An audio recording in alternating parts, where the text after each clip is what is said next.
ఉదంకుడు గురువుగారికి, గురుపత్నికి గురుదక్షిణ ఇవ్వడానికి కుండలాల కోసం బయలుదేరుతుండగా ఆయనకి ఒక ఎద్దు కనిపించింది. అది అది ఎంతుందంటే కైలాసం అంత తెల్లగా ఉందట. ఆ ఎద్దు మీద కూర్చుని ఒక మనిషి ఉన్నాడు. ఆ మనిషి చేతిలో ఒక కర్ర ఉంది. అప్పుడు ఎద్దు పేడ వేసింది. ఆ మనిషి ఈ ఉదంకుణ్ణి ఆ పేడ తినమని చెప్పాడు.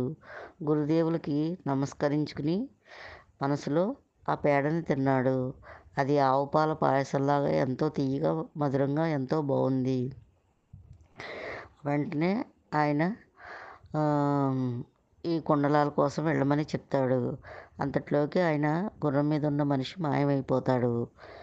అప్పుడు ఈ ఉదంక మహర్షి పౌష్య మహారాజు దగ్గరికి వెళ్తాడు. ఈ పౌష్య మహారాజు శ్రీరాముని వంశం వాడు. శ్రీరాముని కంట ఎంతో ముందరవాడు.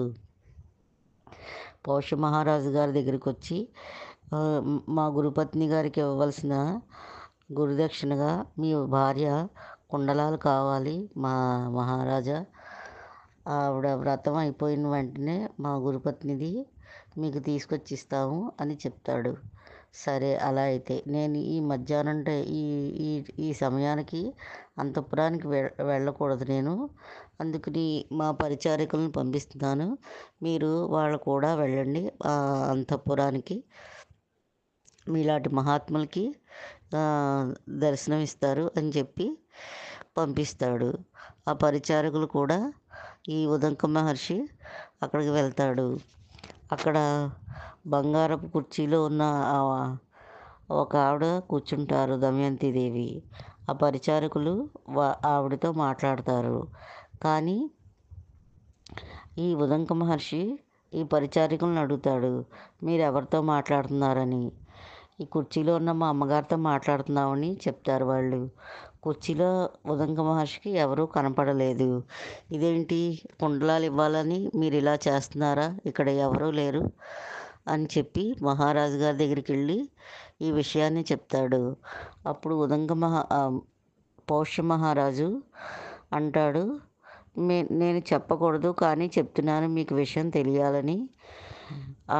శుచిగా లేకపోతే నా భార్య దర్శనం ఇవ్వదు. మీరు మానసికంగా కానీ శారీరకంగా కానీ శుచిగా లేరేమో ఒకసారి చూసుకోండి అని చెప్తాడు.